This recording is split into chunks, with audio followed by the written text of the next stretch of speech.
no lo hagas. No tienes por qué hacerlo. Si tú eres cristiano, tienes una nueva identidad. Mi hermano, recuerda tu bautismo, recuerda tu bautismo, recuerda lo que el bautismo significa. Ya no eres esclavo del pecado, porque Dios te libertó de esa esclavitud para que puedas vivir para Él. Dice así la palabra del Señor: pues ciertamente la circuncisión es de valor si tú practicas la ley. Pero si eres transgresor de la ley, tu circuncisión se ha vuelto incircuncisión.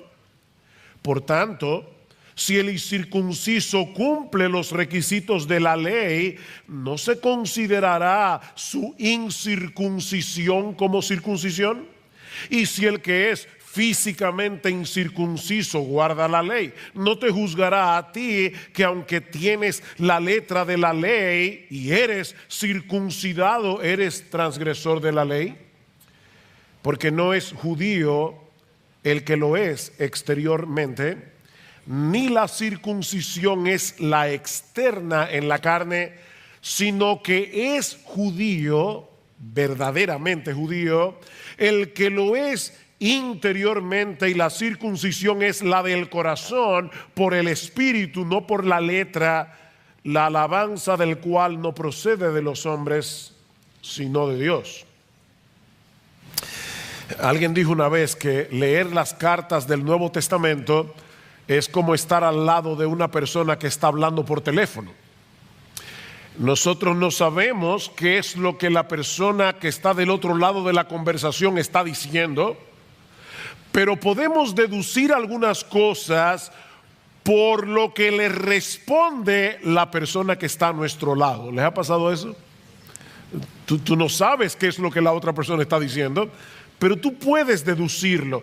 Bueno, las cartas del Nuevo Testamento usualmente responden a ciertas problemáticas que los apóstoles tuvieron que tratar con las iglesias del primer siglo.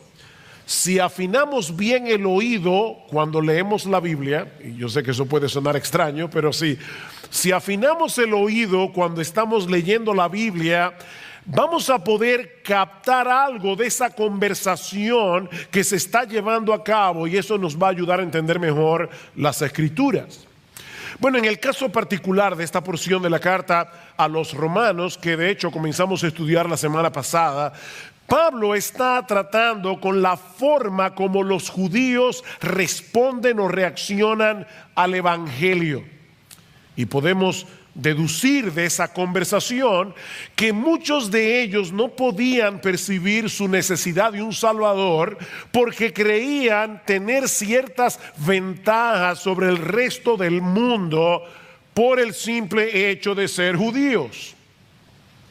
Después de todo, ellos eran la nación escogida por Dios. Ellos eran los descendientes físicos de Abraham, con quien Dios había hecho un pacto y le había prometido que en él y en su descendencia serían benditas todas las familias de la tierra. Es decir, ellos eran la nación bendecida por excelencia, la fuente de bendición para el resto de las naciones. Ahora, ese pacto que Dios hizo con Abraham en Génesis capítulo 15 vino acompañado de una señal física, la circuncisión. Todo varón israelita debía ser circuncidado al 8º día. La circuncisión es quitar el prepucio del órgano reproductor masculino. Eso es la circuncisión. Y de ese modo, ese varón venía a formar parte de la comunidad del pacto, del pueblo de Dios.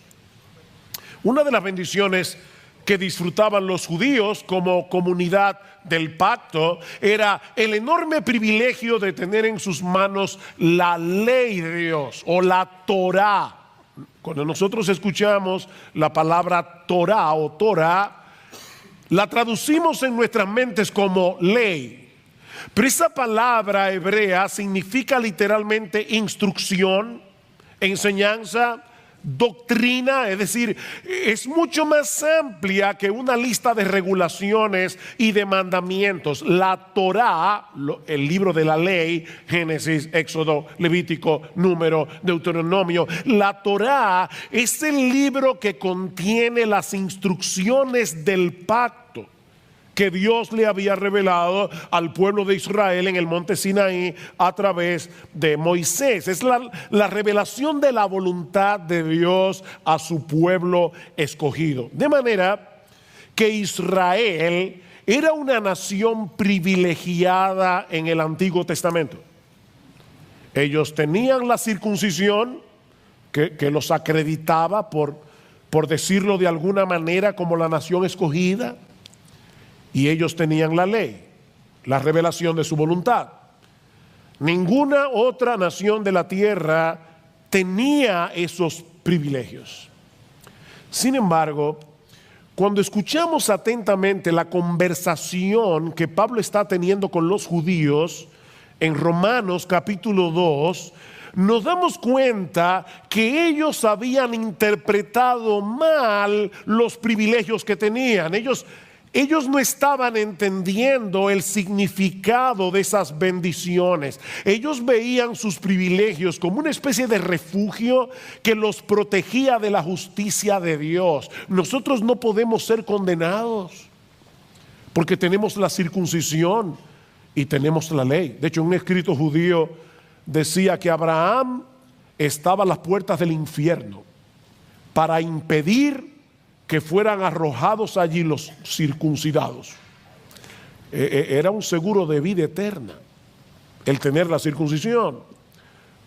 Los vendedores de seguros tratan de convencerte de que la cobertura que ofrece su seguro es mejor que la que otros te ofrecen, ¿no es así? Bueno, los judíos veían la circuncisión y la ley como una especie de cobertura de seguro permanente contra la ira de Dios, como dice un comentarista. No tenían nada de qué preocuparse cuando tuvieran que enfrentarse con la justicia divina, porque ellos tenían la ley y tenían la circuncisión.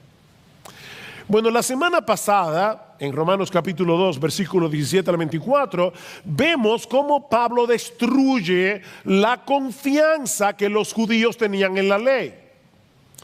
En el pasaje que vamos a considerar en esta mañana, Pablo se dispone a demoler la confianza que ellos tenían en la circuncisión. Y todo eso con el propósito de llevarles a ver su necesidad de Cristo, para moverlos a poner toda su confianza únicamente en Jesús. Ahora bien, dominicanos, o yo no sé si aquí hay de otras nacionalidades, pero seguro que si hay algún judío aquí son pocos. Entonces, dominicanos, argentinos, chilenos, haitianos, de cualquier nacionalidad, por favor, no pienses ni por un momento que esta porción de la carta a los romanos no tiene nada que ver contigo por el simple hecho de que tú no eres judío, o porque el tema de la circuncisión es completamente ajeno a nuestra identidad nacional o religiosa. No pienses eso. Toda la escritura es inspirada por Dios y útil para enseñar, para redarguir, para corregir, para instruir en justicia, dice Pablo. Así que te exhorto una vez más, como lo hice la semana pasada, a no apagar el receptor.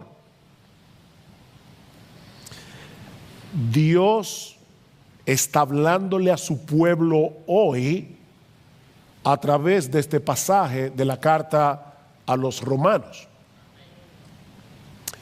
Porque no son los judíos los únicos que tienen una confianza falsa y que creen que van camino al cielo cuando en realidad van camino al infierno. ¿Cómo destruye Pablo la falsa seguridad de los judíos en la señal de la circuncisión? Bueno, él hace 4 cosas. En primer lugar, Pablo les muestra que lo que en realidad importa es lo que significa la señal y no la señal en sí. Vean el versículo 25 otra vez. Pues ciertamente la circuncisión es de valor si tú practicas la ley. ¿Se dan cuenta? Pablo no está negando el valor que tuvo la circuncisión en el contexto del pacto que Dios hizo con Abraham. No, la circuncisión era extremadamente importante en el Antiguo Testamento, a tal punto que Dios le advierte a Abraham en Génesis capítulo 17, versículo 14, que el varón que no fuera circuncidado al octavo día iba a ser cortado de su pueblo. Y dice Dios, ha violado mi pacto. Ningún judío podía darse el lujo de tomar la circuncisión a la ligera, porque esa era la señal externa de que esa persona realmente pertenecía al pueblo de Dios. La circuncisión era una señal de consagración, de lealtad al Dios vivo y verdadero. No llevar esa señal en el cuerpo implicaba no estar dentro del pacto de Dios. Y estar separados del pacto era estar separados de Dios mismo. Ahora, yo sé que este ritual para sellar un pacto puede resultarnos extraño, porque en el día de hoy, cuando nosotros vamos a hacer un acuerdo, vamos a hacer un contrato, simplemente firmamos el documento. En la antigüedad nadie firmaba documentos. Los contratos, los pactos, los acuerdos eran ratificados a través de símbolos que significaban la importancia del acuerdo. Por ejemplo, una de las formas en que se ratificaban pactos en la antigüedad, y esta sí que se extraña, es que se partía en dos un animal y las dos personas que estaban contrayendo ese acuerdo pasaban por en medio del animal partido, y lo que ellos estaban haciendo con esa acción simbólica era decir: así me parta Dios si yo violo lo estipulado en este pacto. ¿Ven? No era una firma, era un acto simbólico. Bueno, la circuncisión era algo así como la firma del acuerdo entre Dios y los israelitas. Era una señal sangrienta, una señal dolorosa que parecía simbolizar la realidad de que Israel había sido cortado de entre todas las naciones de la tierra para ser posesión exclusiva de Dios. Y era una señal dolorosa porque también la circuncisión nos muestra lo que implicaba violar los acuerdos del pacto. Tal persona sería cortada de su pueblo. De manera, mis hermanos, que la circuncisión era un símbolo de consagración. Los israelitas le pertenecían a Dios y por esa razón debían obedecer la voluntad de Dios revelada en la ley. Noten una vez más el argumento de Pablo. Ciertamente la circuncisión es de valor si tú practicas la ley. ¿Ven? Si tú practicas la ley. Lo que tiene valor no es el hecho en sí de ser circuncidado, sino poseer la vida de consagración y obediencia que simbolizaba ese ritual. Es como el anillo que nos intercambiamos los esposos el día de la boda. Un hombre casado puede llevar puesto su anillo de matrimonio, pero si es infiel a su esposa, él está echando por tierra el significado del anillo. Este hombre no puede pensar que todo está bien con su esposa porque él conserva todavía el anillo de matrimonio. Su infidelidad es una muestra de que él no está tomando en serio la realidad de lo que ese anillo dice. Hombres casados, este anillo te dice algo. Te dice a ti que tú le perteneces a una sola mujer en toda la bolita del mundo. Eso es lo que dice este anillo. Entonces, tu matrimonio no anda bien simplemente porque tú lleves el anillo. Esto es un símbolo de algo. Lo importante no es el símbolo. Lo importante es lo que ese símbolo significa. Bueno, de la misma manera, ¿de qué sirve llevar en la carne la señal física de que pertenecemos a Dios, nuestro anillo de matrimonio, que en el caso del Antiguo Testamento era la circuncisión, en el caso del Nuevo Testamento es el bautismo, si no demostramos nuestro amor a Dios a través de una vida de lealtad y de obediencia? Si me amáis, guardaréis mis mandamientos, dice Jesús en Juan capítulo 14. El que tiene mis mandamientos y los guarda, ese es el que me ama. Ese es el amorómetro de Dios. Tú puedes venir a la iglesia, puedes cantar con emoción, puedes cerrar los ojos, y yo no estoy, ustedes lo saben, en contra de eso. Puedes alzar las manos. Ese no es el amorómetro de Dios. El amorómetro de Dios es la obediencia. El que tiene mis palabras y las guarda, ese es el que me ama. Y el que me ama será amado por mi Padre, y yo le amaré y me manifestaré a él. ¿Somos salvos por obedecer los mandamientos de Dios? Por supuesto que no. Pero todo aquel que ha sido salvado del pecado ama a Dios. Él fue libertado de su amo el diablo, y ahora él ama a su amo, a su nuevo amo.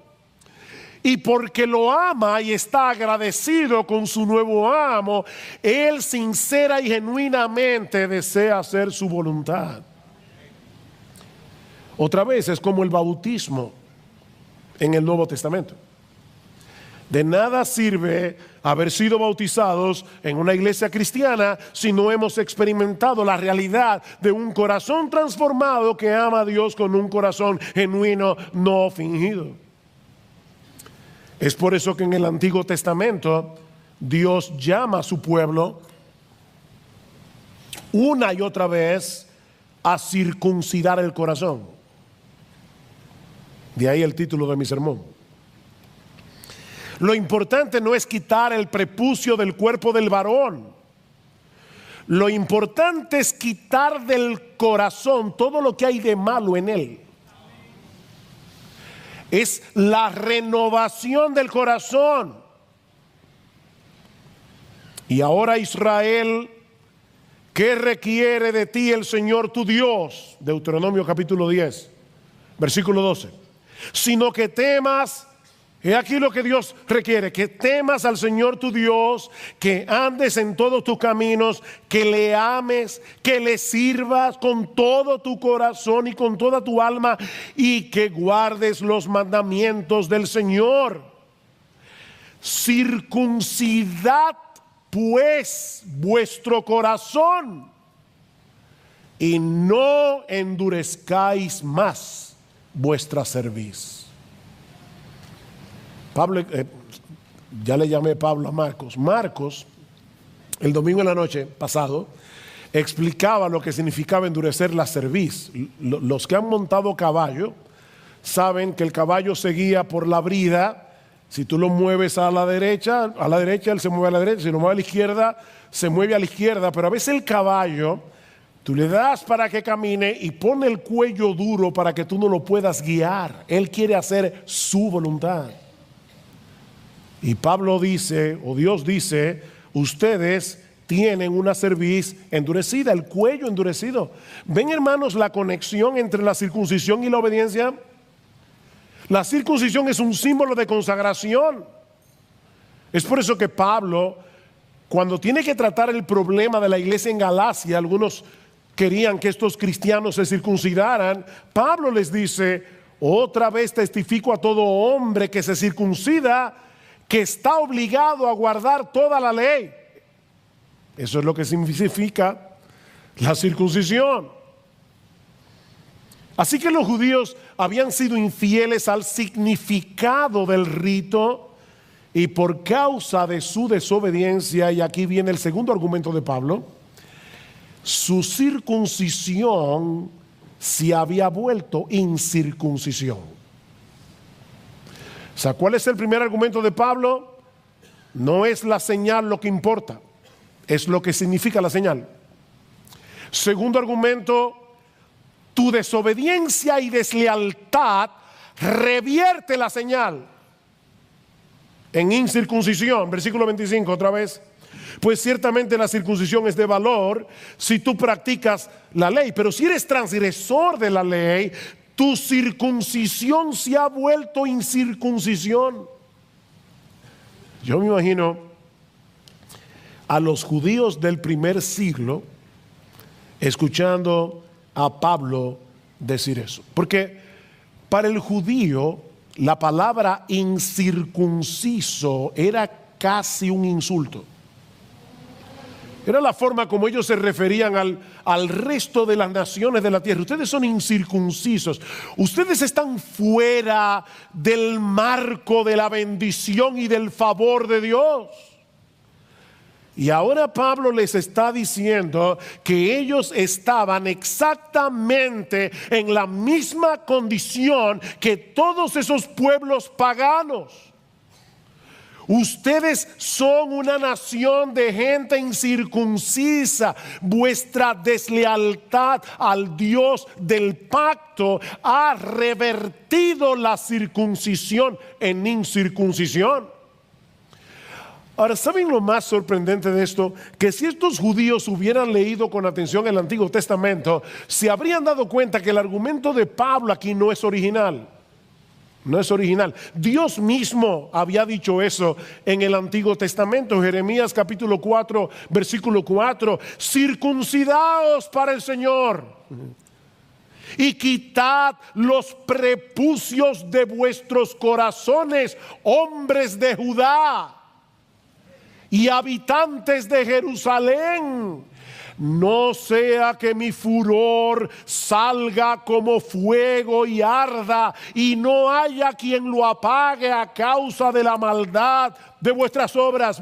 Ven cómo los judíos no tenían ninguna razón para tomar este rito como un seguro de vida eterna. Más adelante en Jeremías capítulo 9, y este texto sí que es fuerte, Dios le dice a su pueblo, versículo 25, he aquí vienen días, declara el Señor, en que castigaré a todo el que esté circuncidado solo en la carne. A Egipto, y ahí los judíos deben decir, bien, a Egipto, y a Judá, a los hijos de Amón y de Moab, porque todas las naciones son incircuncisas y toda la casa de Israel es incircuncisa de corazón. Esto no era nuevo. No importa lo que el símbolo mismo, sino una verdadera lealtad al Dios de Israel. ¿Recuerdan a Juan el Bautista cuando los fariseos y los escribas vinieron a bautizarse al Jordán? Mateo capítulo 3, ¿qué les dice Juan? Haced pues frutos dignos de arrepentimiento. En otras palabras, no confíen en la circuncisión, ni tampoco en mi bautismo.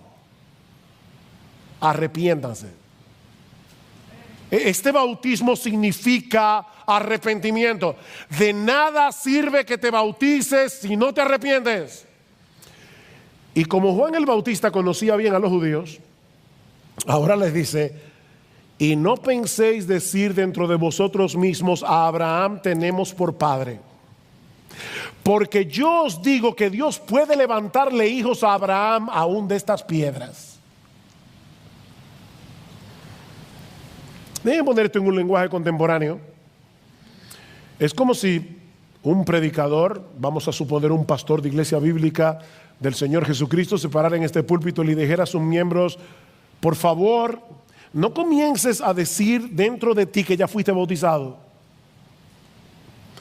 No pienses que tú no estás en problemas porque participas de la cena del Señor, otro símbolo del Nuevo Testamento, si no evidencias en tu vida lo que esos símbolos significan, ninguna de esas cosas te podrán librar del infierno en el día del juicio.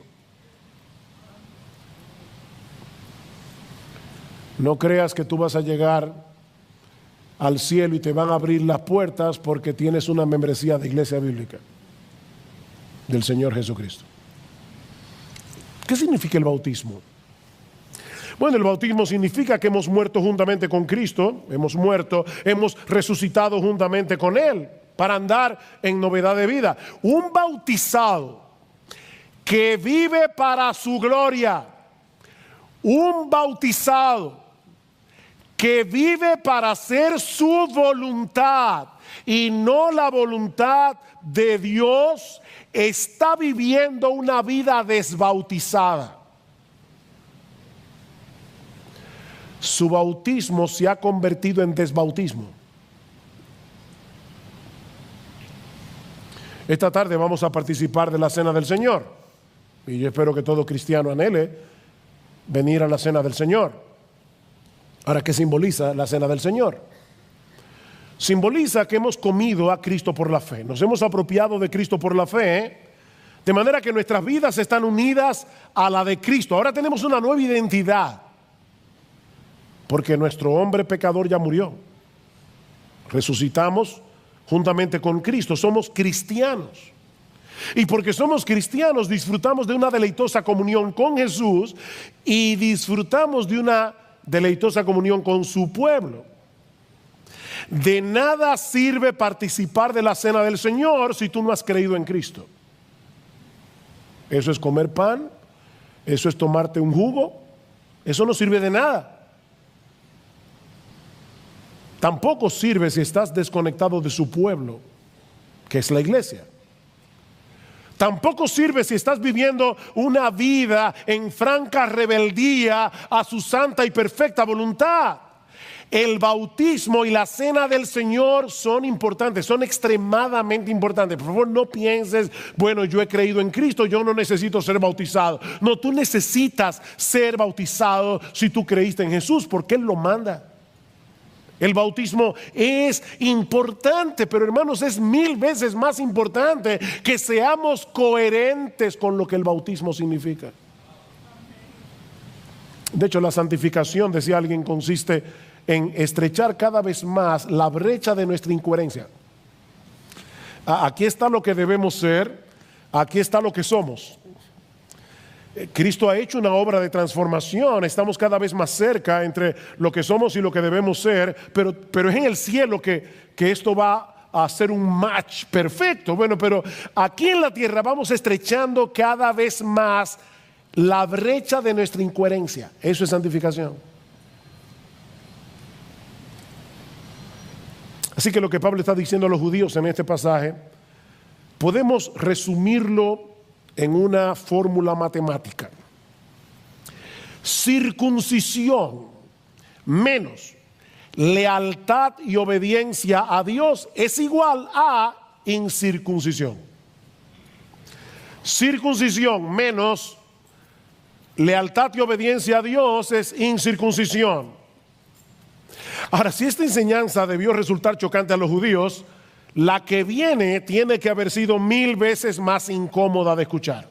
El tercer argumento de Pablo para destruir esa confianza que los judíos tenían en el rito es que la lealtad hacia Dios manifestada en una vida de obediencia también revierte la incircuncisión en circuncisión. Vean el versículo 27.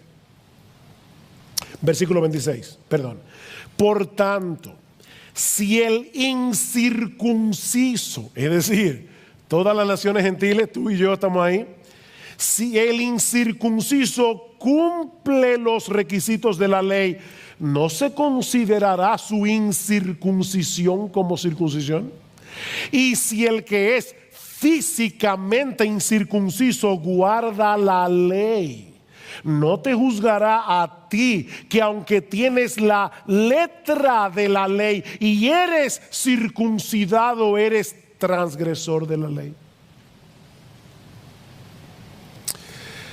¿Qué sucede si una persona gentil, es decir, alguien que no pertenece a la nación de Israel, que no ha sido físicamente circuncidado, qué pasa si se arrepiente de sus pecados y ahora manifiesta una vida de fe y obediencia al Dios vivo y verdadero, que delante de Dios dejó de ser incircunciso?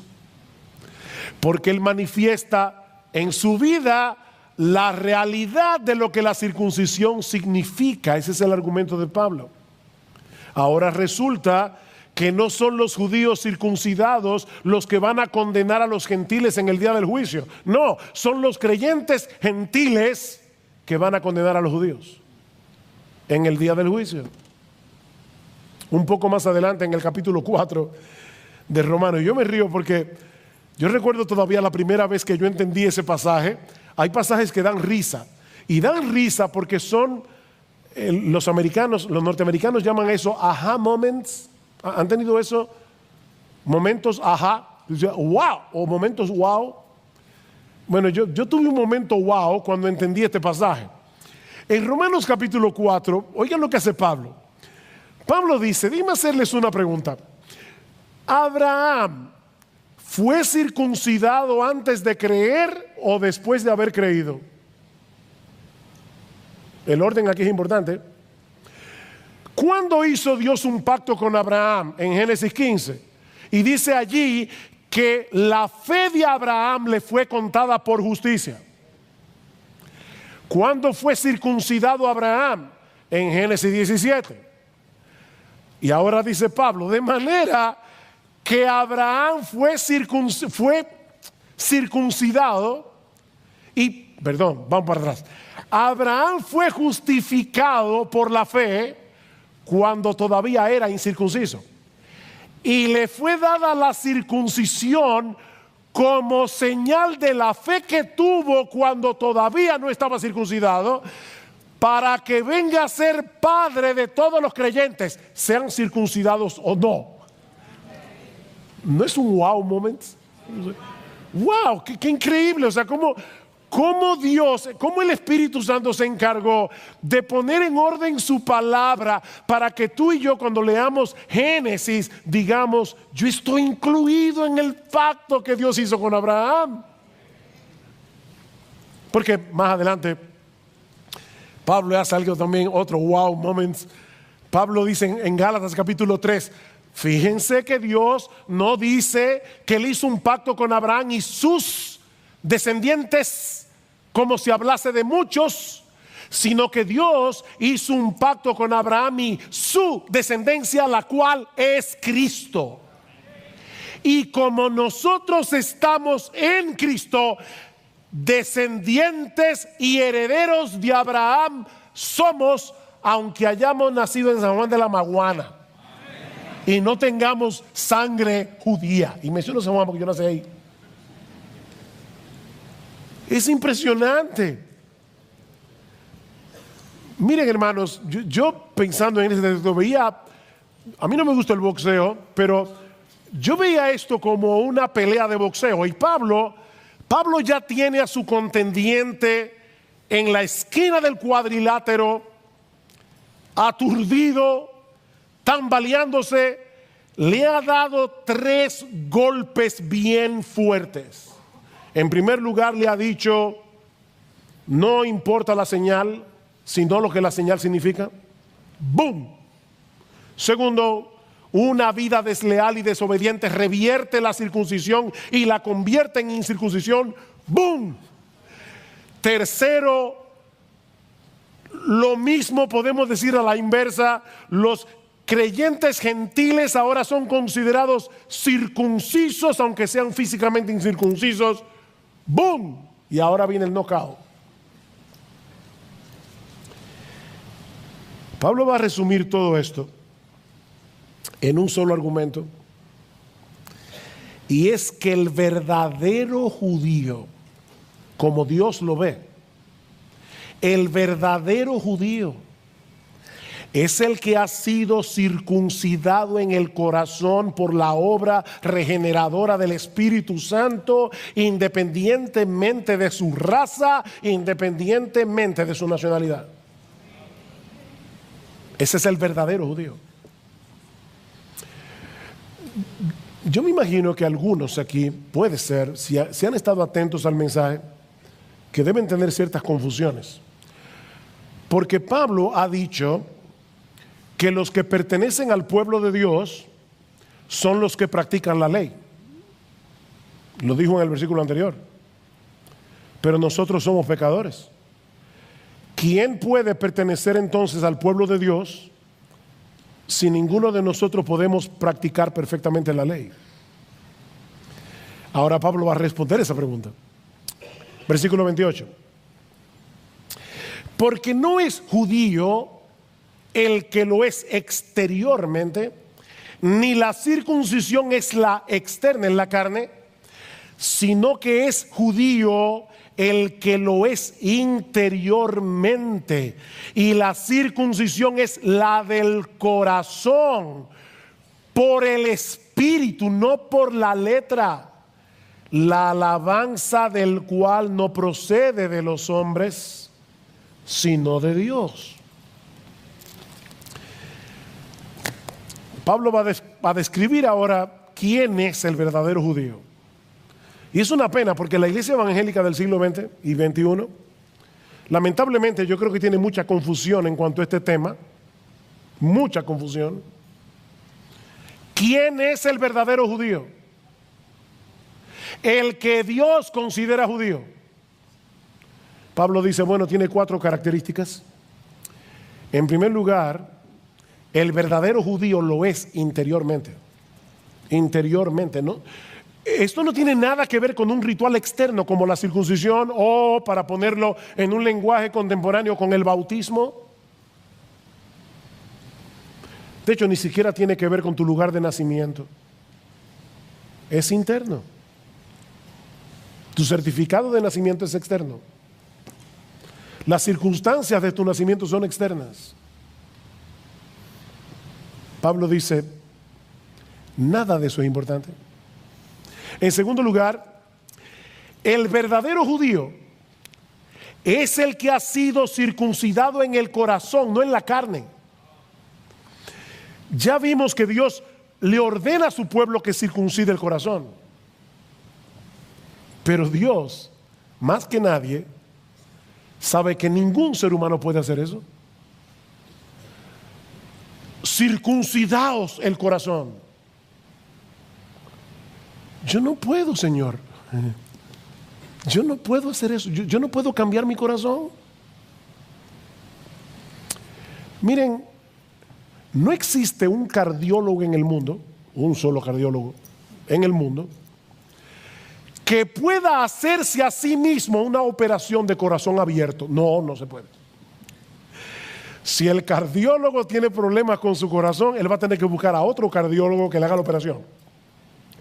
Él no puede, me anestesio, no, ya no puede, pues ya se durmió, pero o lo voy a hacer así, despierto. ¡Wow! No, no puede. No puede.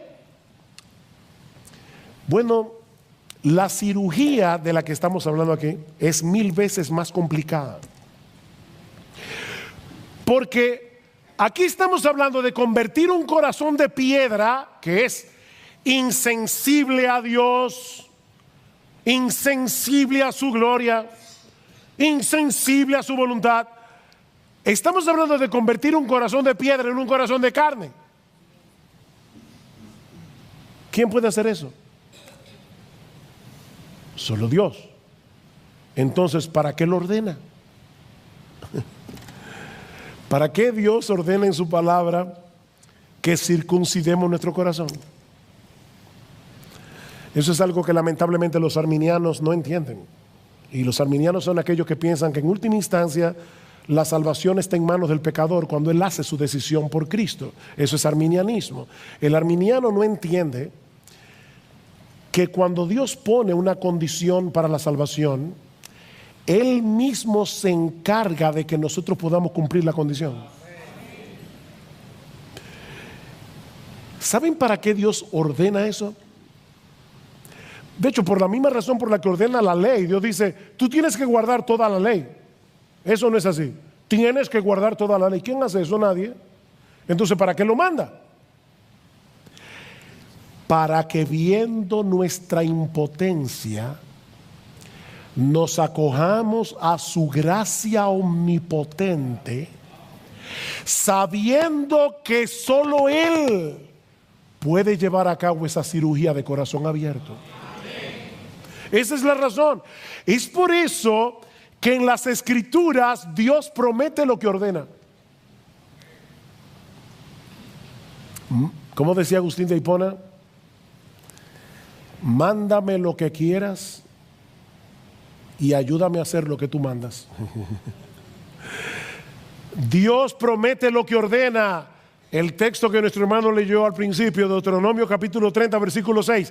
El Señor tu Dios circuncidará tu corazón y el corazón de tus descendientes, para que améis al Señor tu Dios con todo tu corazón y con toda tu alma, a fin de que vivas. Dios circuncida el corazón. Él pone una condición y luego obra en nosotros para que la condición se cumpla.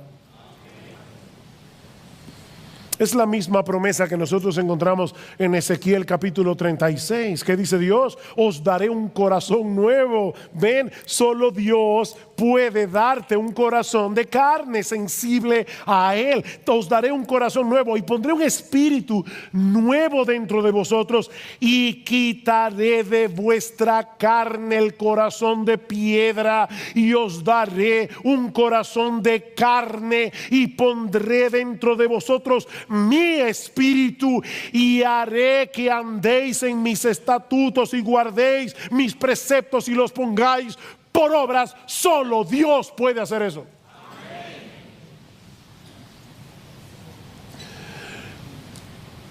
Si tú eres creyente, no te gloríes en eso.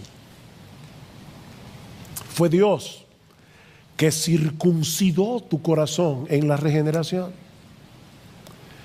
Ya Dios hizo eso en nosotros, esa obra. Esa es la enseñanza de Pablo en Colosenses capítulo 2. Dice Pablo en el versículo 11 que los creyentes ya fuimos circuncidados, dice Pablo, con circuncisión no hecha a mano. No hecha a mano.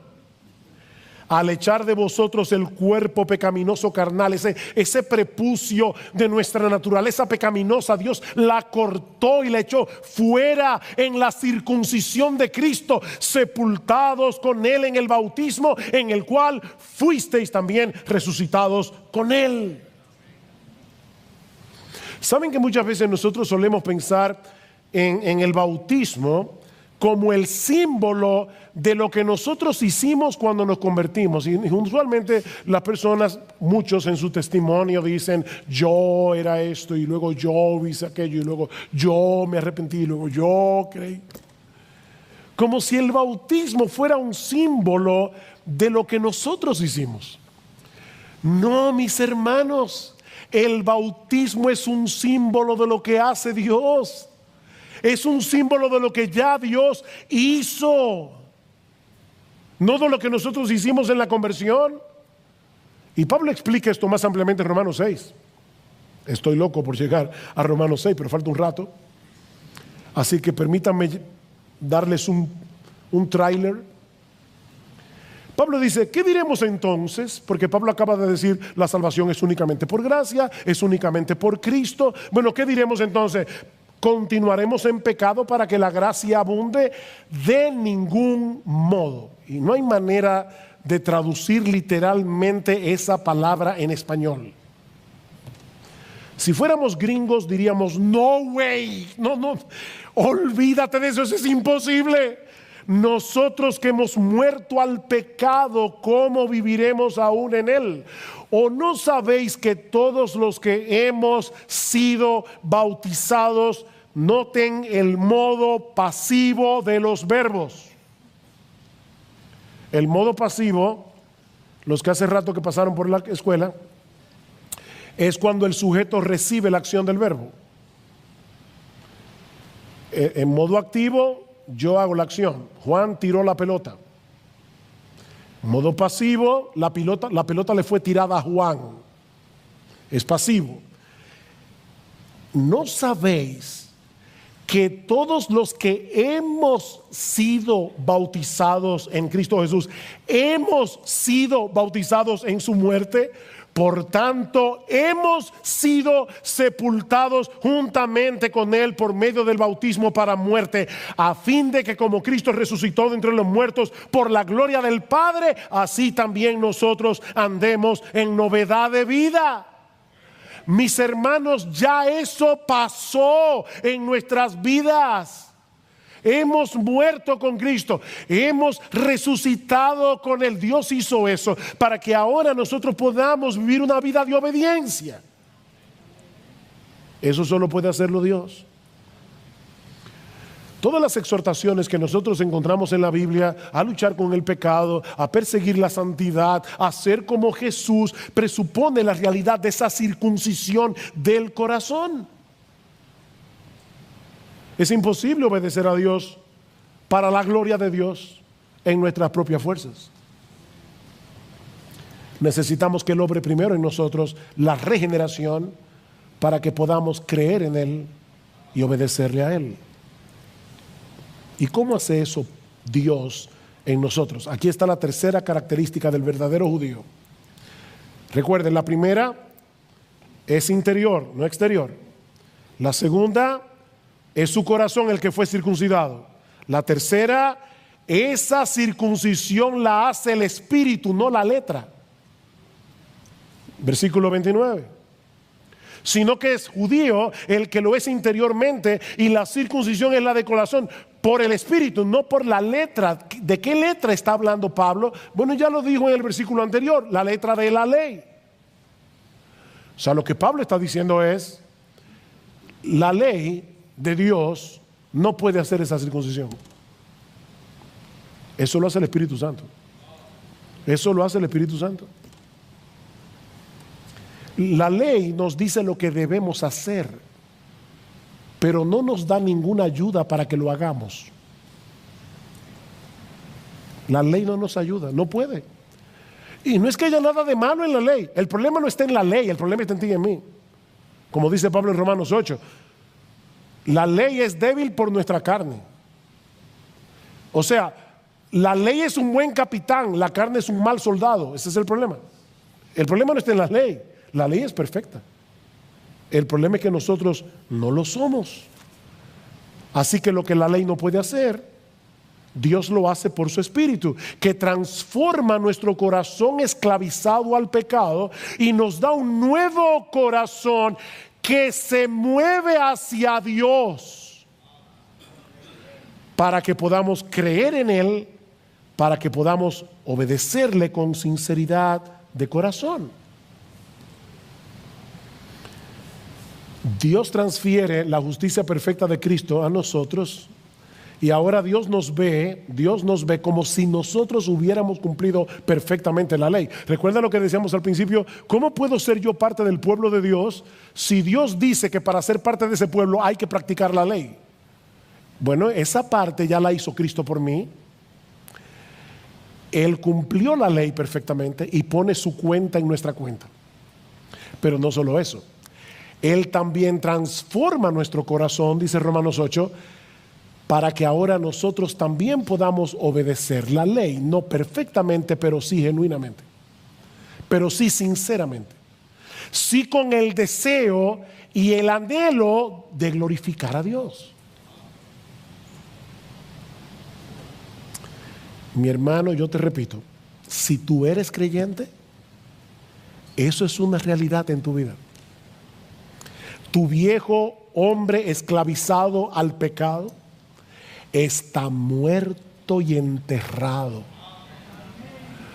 Con Cristo soy juntamente crucificado, y ya no vivo yo, mas vive Cristo en mí, y lo que ahora vivo en la carne lo vivo en la fe del Hijo de Dios, el cual me amó y se entregó a sí mismo por mí. ¿Sabes una cosa, mi hermano? La santidad progresiva Es decir, esa obra a través de la cual Dios nos va haciendo cada vez más semejantes a Jesús. Esa santidad progresiva comienza entendiendo esta verdad. Por eso es que Pablo dice en Romanos 6, ustedes murieron al pecado, ahora considérense muertos al pecado. Romanos 6:11, consideraos muertos al pecado, pero vivos para Dios en Cristo Jesús. Leí recientemente una historia interesante. Un golfista de Corea del Sur, esto es una historia verídica, un buen golfista, fue llamado al servicio militar en Corea del Sur. Y él no se podía negar, obviamente. Y decía la persona que estaba contando la historia, porque era un amigo de él, decía, ¿cómo va a impactar la vida deportiva de este golfista el hecho de estar todo ese tiempo sin jugar golf porque está haciendo el servicio militar? No lo sabemos. Pero ¿qué sucedería si ese golfista se hubiese hecho ciudadano norteamericano? Bueno, lo que hubiera pasado es que cuando el gobierno de Corea del Sur lo llama para el servicio militar, él puede decirle, yo no tengo ya que obedecer esa orden porque ya yo no soy ciudadano coreano. Yo soy ciudadano norteamericano, ya no estoy bajo vuestra ley. Hermanos, nosotros ya no somos ciudadanos del mundo en el que reina el pecado. Dice Pablo que nosotros fuimos trasladados del reino de las tinieblas al reino de su amado Hijo. Entiende, mi amado hermano, mi amada hermana, que tú tienes una nueva identidad en Cristo. Pero hay algo más que Pablo dice en nuestro texto. Lo último, con respecto al verdadero judío. Y es que este hombre recibe su aprobación de Dios, no de los hombres. Versículo 29, sino que es judío el que lo es interiormente, la circuncisión es la del corazón, por el espíritu, no por la letra, la alabanza del cual no procede de los hombres sino de Dios. Y es interesante porque Pablo está haciendo aquí un juego de palabras hebreas. Esto no se entiende en español, pero Pablo está haciendo un juego de palabras. La palabra judío se deriva del nombre Judá. Y la palabra Judá significa alabanza. Se deriva de una palabra que significa alabanza. ¿Recuerdan cuando Lea sale embarazada por cuarta vez? Dice en Génesis capítulo 29, versículo 35, que Lea dice, esta vez alabaré al Señor, así que le puso por nombre Judá, porque significa alabanza. Así que Pablo está diciendo aquí, los hombres se glorían en lo que otros aprueban de su vida religiosa, de su vida moral. El hombre se gloría en cosas externas, la circuncisión, el bautismo, las buenas obras. Pero lo único que Dios aprueba, lo único que Dios toma en cuenta es la realidad de un corazón transformado por el poder del Espíritu Santo. Por supuesto que un corazón transformado por el poder del Espíritu Santo se bautiza, hace buenas obras, pero lo que Dios está mirando es la realidad de ese corazón. Esa alabanza viene de Dios. Esta es la era de los likes. Publicamos una foto en Facebook, en Instagram, y queremos ver todas las personas que nos dieron like. Dios ve nuestras vidas y lo que Él ve es a Cristo. Él nos ve a través de Jesús. Y Dios puede decir like, porque le está dando el like a Jesús, no a ti. Pero no solo eso, no solo eso. Eso lleva al cristiano a hacer obras porque él quiere el like de Dios, no el de los hombres. Nosotros somos una generación narcisista. Por eso es que Facebook, Instagram y todo eso ha tenido tanto éxito. Somos narcisistas. El verdadero cristiano quiere el like de Dios, quiere la aprobación de Dios. Esos son los que conforman el verdadero Israel del nuevo pacto, aunque sean dominicanos de nacimiento o hayan nacido en China. Pablo dice a los creyentes en Filipos: nosotros somos la verdadera circuncisión, los que en espíritu servimos a Dios y nos gloriamos en Cristo Jesús, no teniendo confianza en la carne. Si tú te mueres hoy, ¿vas al cielo? Oh, claro que sí, pastor. Mire, yo voy a la iglesia todos los domingos, yo leo la Biblia. Eso es carne. No. Yo sé que voy al cielo porque Jesús murió por mí, porque Jesús vivió la vida de obediencia perfecta que yo no podía vivir, porque Jesús resucitó por mí, porque Jesús está sentado a la diestra del Padre, porque Jesús hizo lo que yo no podía hacer. Y Dios me transfirió su obra por medio de la fe. Por eso es que Pablo puede decir en Romanos 6: consideraos muertos al pecado, pero luego dice: por tanto no reine el pecado en vuestro cuerpo mortal. No lo hagas, para que no obedezcáis sus lujurias, sus malos deseos. Estad alerta, velad. Versículo 35, por tanto velad. Versículo 37, y lo que a vosotros digo, a todos lo digo, velad. Está claro, ¿verdad? Que el Señor está hablando allí con un corazón pastoral.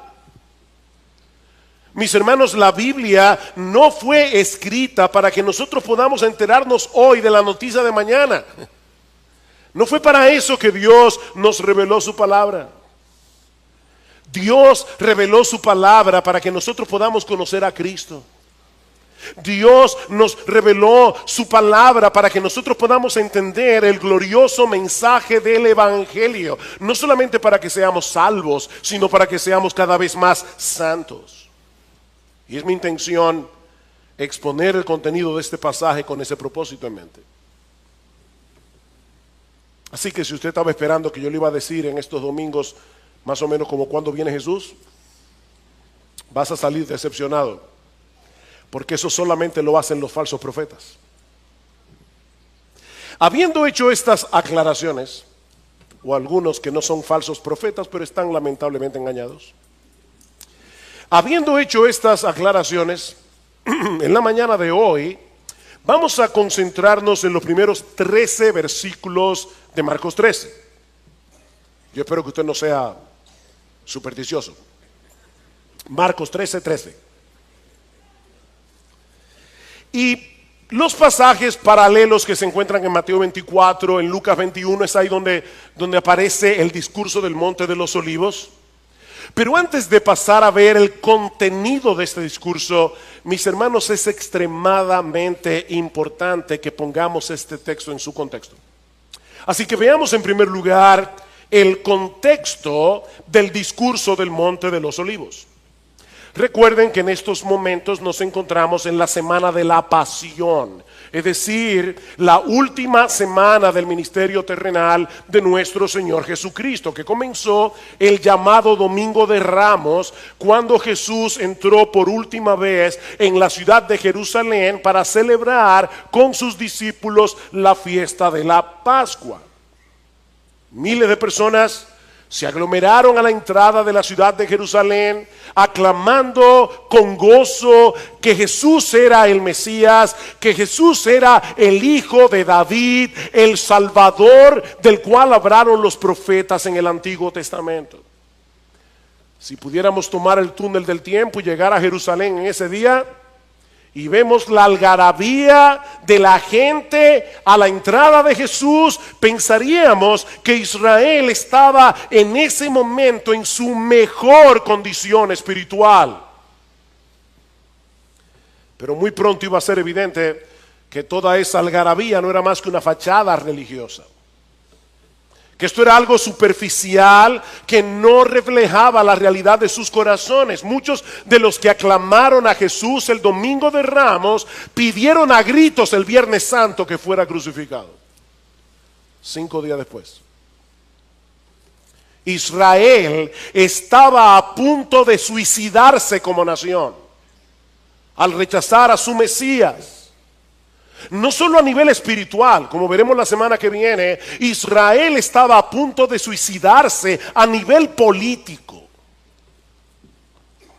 Y esto es algo que vino a ser evidente a través de toda esa semana de la pasión.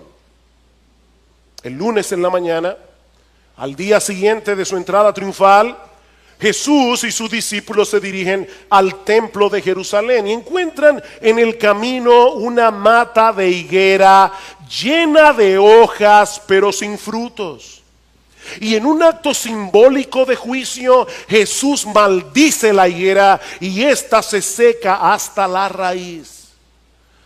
Como decíamos hace unas semanas atrás, cuando nos tocó predicar de ese pasaje, Israel es representado en el Antiguo Testamento por una mata de higuera.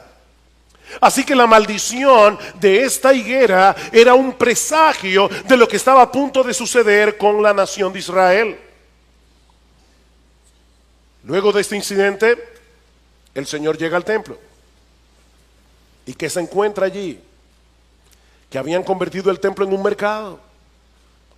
Y Cristo saca a fuetazo limpio a los mercaderes, a los cambistas, mientras acusa a los sacerdotes de haber convertido la casa de Dios en una cueva de ladrones. Y tal parece que esa fue la gota que derramó el vaso.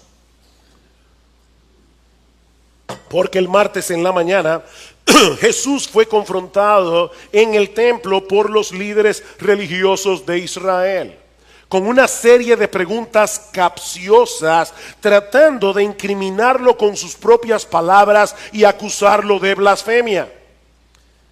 Pero ya ustedes saben lo que pasó. Una y otra vez quedaban enredados en su propia trampa. Nadie puede con Jesús. Es entonces cuando el Señor les cuenta una historia en forma de parábola en el capítulo 12 de Marcos. Y para los que saben contar, el capítulo 12 está antes del capítulo 13. Así que Jesús está preparando a la audiencia, preparando a sus discípulos para lo que Él va a enseñar en el capítulo 13. Y esta historia en parábola es acerca de un hombre que había plantado una viña y se la había arrendado a unos labradores. Recuerden, Cristo está hablando aquí con los escribas y los fariseos. Dice, había un hombre que tenía una viña y se la arrendó a unos labradores. Pero cuando llegó el tiempo de la vendimia y el dueño de la viña envía a algunos de sus siervos a buscar la parte de los frutos que le corresponde, dice que estos labradores malvados afrentan y golpean a sus siervos, llegando a matar incluso a algunos de ellos. Pero en vez de arremeter contra estos labradores perversos y darles lo que merecían, dice Jesús, escuchen bien, el dueño decide enviarle lo más preciado que tenía, a su propio hijo, al amado de su corazón. Pero aquellos labradores, en vez de respetar al hijo, se dijeron entre sí, este es el heredero, venid, matémosle, lo que va a suceder el viernes en la mañana, matémosle y la heredad será nuestra. Y echándole mano lo mataron y lo arrojaron fuera de la viña, porque Jesús murió fuera de Jerusalén.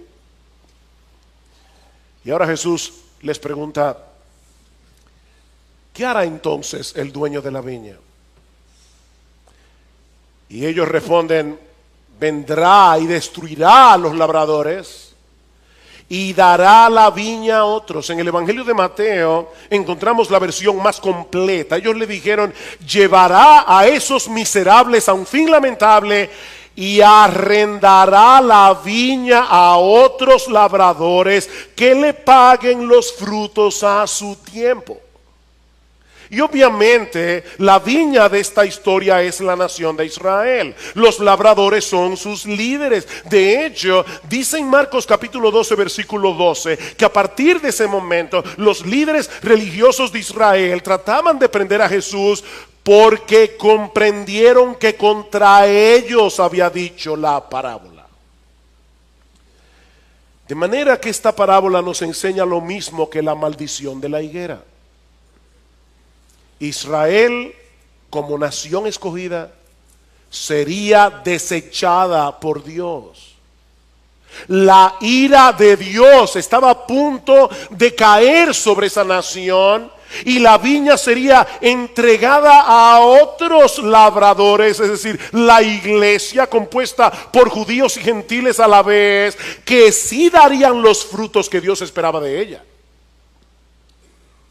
Más adelante en ese mismo día, el Señor Jesucristo pronuncia unas palabras bien duras contra los escribas y fariseos que se recogen en Mateo capítulo 23, inmediatamente antes del discurso del Monte de los Olivos.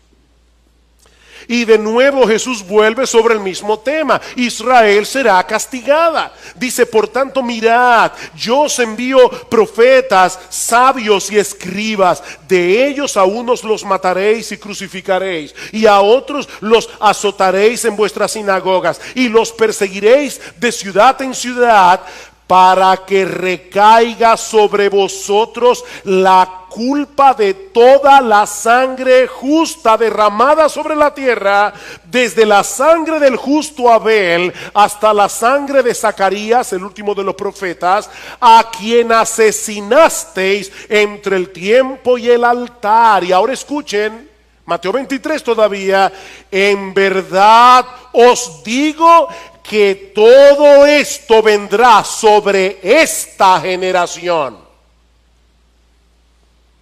¿Oyeron eso?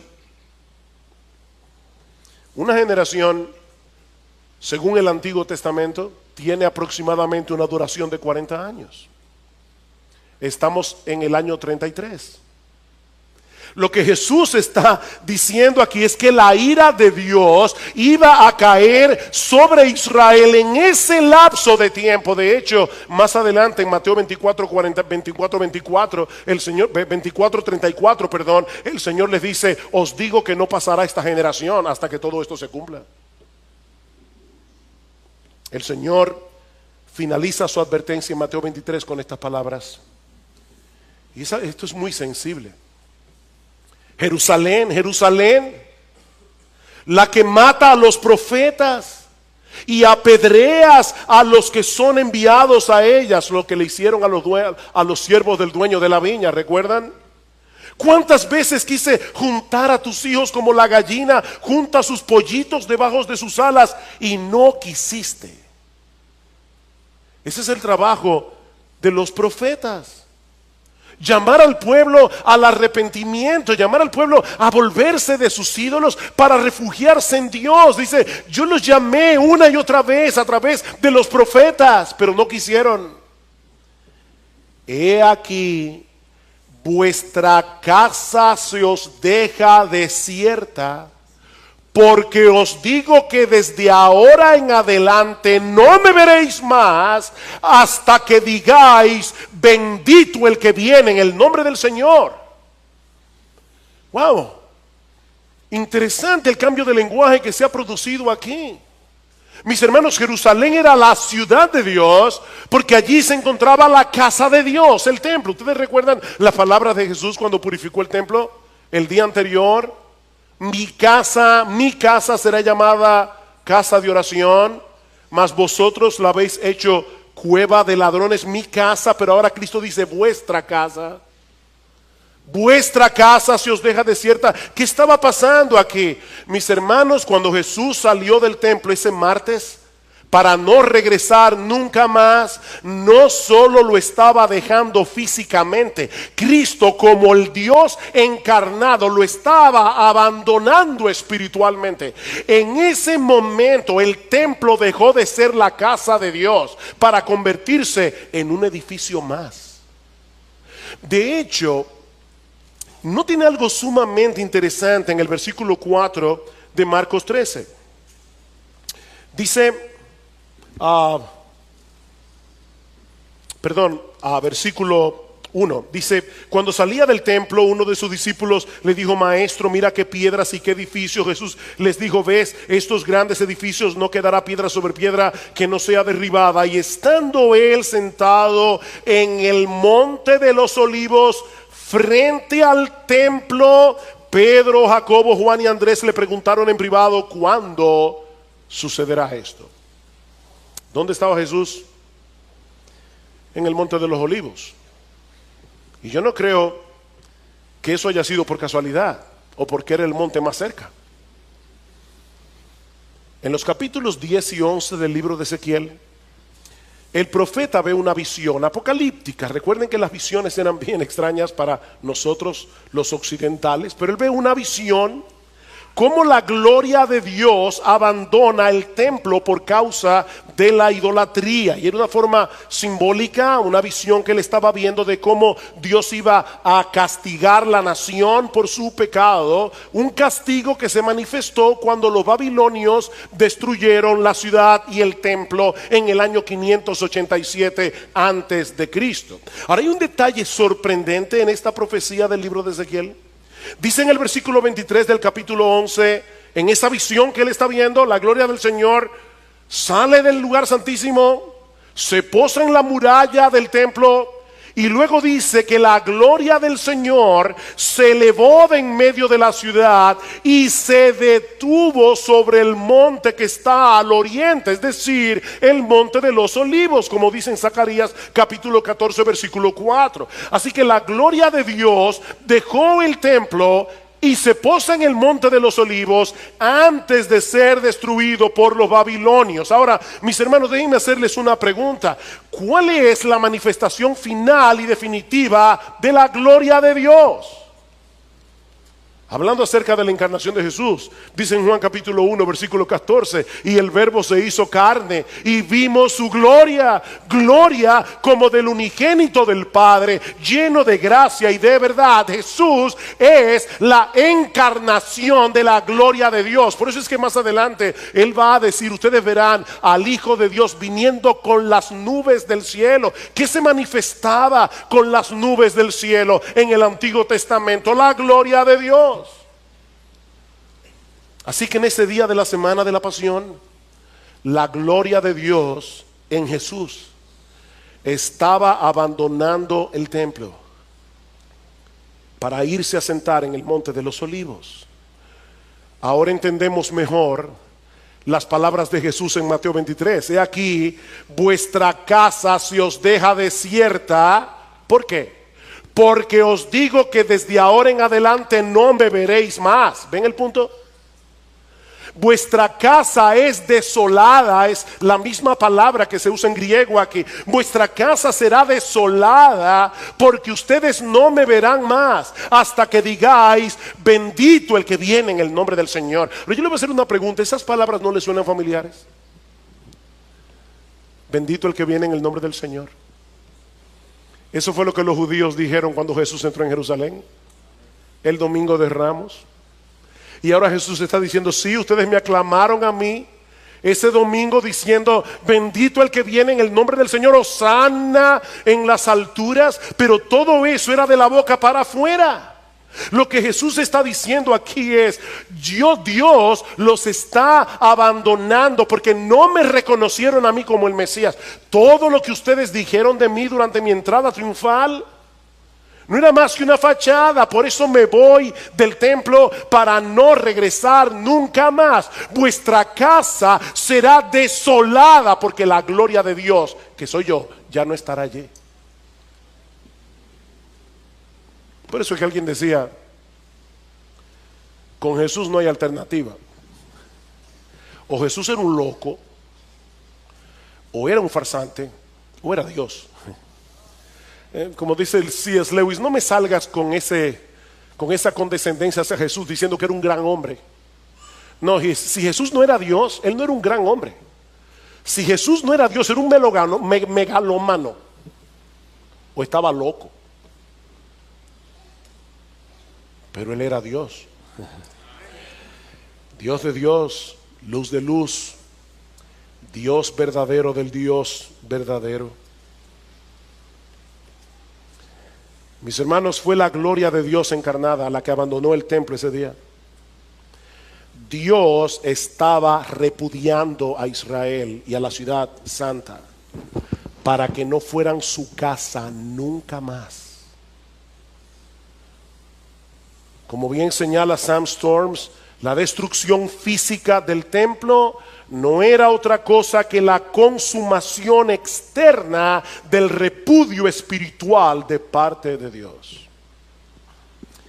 Ese es el trasfondo del discurso del Monte de los Olivos. Y si no entendemos eso, no vamos a entender el discurso. Eso nos lleva a nuestro segundo encabezado, la profecía sobre la destrucción del templo. Tal parece que las palabras de Jesús dejaron en shock a los discípulos. ¿Que la ciudad de Jerusalén será destruida? ¿Qué va a pasar entonces con el templo? De ahí probablemente el comentario del capítulo del versículo 1 dice: cuando salía del templo, uno de sus discípulos le dijo: maestro, mira qué piedras y qué edificios, como diciendo, ¿de verdad tú estás diciendo que eso será destruido? Ahora, para entender el asombro de los discípulos, necesitamos conocer algunas cosas acerca del templo y lo que ese edificio significaba para los judíos. El templo original fue construido por Salomón, como muchos de ustedes saben, el hijo de David, en el siglo X antes de Cristo. Pero tal como dijimos hace un momento, fue destruido por los babilonios en el 587, por lo que el templo tuvo que ser reconstruido en el año 516 antes de Cristo, cuando los israelitas volvieron del exilio babilónico.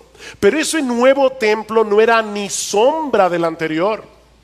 Así que muchos años más tarde, en el 19 antes de Cristo, Herodes el Grande, no lo confundan con el Herodes de los días de Jesús, ese era hijo de Herodes. Este es Herodes el Grande. Herodes el Grande decidió comenzar una remodelación masiva del templo. Herodes era reconocido por sus proyectos de construcción monumentales, pero ninguna de sus obras se compara con el templo de Jerusalén. Todos dicen que el templo llegó a convertirse en uno de los edificios sagrados más esplendorosos del mundo. El historiador judío Flavio Josefo lo describe de esta manera: la parte exterior del edificio tenía todo aquello que pudiese producir asombro al alma y a los ojos, al estar cubierto por todos lados con gruesas planchas de oro. Apenas salía el sol, el templo empezaba a irradiar un resplandor tan intenso que los que se esforzaban en mirarlo se veían obligados a desviar sus ojos, como si se tratase de rayos solares. A los extranjeros que se aproximaban les parecía desde lejos como una montaña revestida con un manto de nieve, debido a que todo lo que no estaba cubierto de oro era de un blanco purísimo. Para que ustedes tengan una idea, todo el complejo del templo cubría 35 acres de terreno. Es decir, que adentro del terreno cabían 12 canchas de fútbol, para que ustedes puedan tener una idea de lo que era el templo de Jerusalén. Se calcula aún al día de hoy que algunas de sus piedras, de las piedras que se emplearon para su construcción, pesaban 1.000.000 de libras. De hecho, algunas de las columnas que soportaban el pórtico eran tan anchas que apenas podían ser abarcadas por 3 hombres tocándose con la punta de los dedos. Apenas podían abarcarla. De manera que para los judíos era impensable que un edificio como ese pudiera ser destruido. Eso era imposible. Recuerden, hermanos, estamos en el siglo I, no hay tanques de guerra, no hay bombas. Aparte de que era la casa de Dios. Ellos pensaban, ese edificio es intocable. Ese edificio es la casa de Dios. Imagínense ahora cuando Jesús le dice, versículo 2, ¿ves estos grandes edificios? No quedará piedra sobre piedra que no sea derribada. Y no olviden que el Señor está diciendo, y ustedes lo verán, porque todo esto va a suceder durante esta generación. Ustedes lo verán. Era un shock total. La semana que viene, nosotros vamos a hablar más ampliamente acerca del cumplimiento de esta profecía, cuando estudiemos los versículos 14 al 23. Pero lo que Jesús está describiendo aquí es una destrucción total. Él está diciendo, el templo va a ser destruido hasta los cimientos. No quedará piedra sobre piedra. Y no solo el templo será destruido, toda la ciudad de Jerusalén será destruida. Ese será el clímax de la ira de Dios sobre esta nación por haber desechado a su Mesías. Por eso les decía hace un momento, Israel estaba a punto de suicidarse como nación. En Lucas, el pasaje paralelo, lo describe de esta manera. Recuerden la pregunta de los discípulos, ¿cuándo va a suceder esto? En Lucas 21 el Señor les dice, cuando veáis a Jerusalén rodeada de ejércitos, sabed entonces que su desolación está cerca. Es la misma palabra de Mateo 23:38 cuando dice vuestra casa se os deja desierta. Ahora está diciendo cuando veáis a Jerusalén rodeada de ejércitos, sabed que la destrucción está cerca. Por eso los que estén en Judea huyan a los montes. ¿Saben que los historiadores se extrañan? Porque eso lo vamos a ver más ampliamente la semana que viene. Estoy aquí tratando de no meterme más allá, pero es difícil aguantar la tentación. ¿Saben que los historiadores se extrañan porque muchos judíos, casi la población entera fue arrasada por Tito, por los romanos en el año 70? Pero muy pocos cristianos murieron, muy pocos. ¿Saben por qué? Porque ellos tomaron en serio las palabras de Jesús. Y cuando ellos vieron el ejército de Vespasiano, comandado por Tito su hijo, ellos no le hicieron caso a los que decían, no se preocupen que ya Cristo viene, ya la salvación está cerca, no se vayan de Jerusalén, nosotros vamos a resistir como hombres. Dijo, no, nuestro Señor nos dijo que huyamos a los montes. Y se salvaron. La mayoría de los cristianos huyan a los montes, y los que estén en medio de la ciudad aléjense, y los que estén en los campos no entren en la ciudad, porque estos son días de venganza, para que se cumplan todas las cosas que están escritas. Ay de las que estén encintas y de las que estén criando en aquellos días, porque habrá una gran calamidad sobre la tierra e ira sobre este pueblo.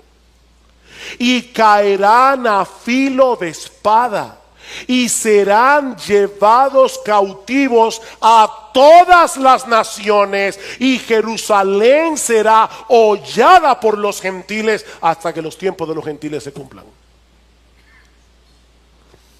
Esa profecía se cumplió tan literalmente que hasta Sosúa llegaron los judíos. Serán llevados cautivos a todas las naciones.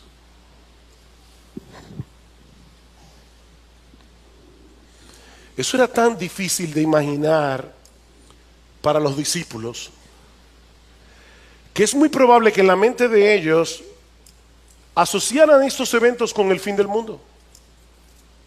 No, si es verdad que Jerusalén va a ser arrasada y que del templo no quedará piedra sobre piedra, tiene que ser que está llegando el fin del mundo.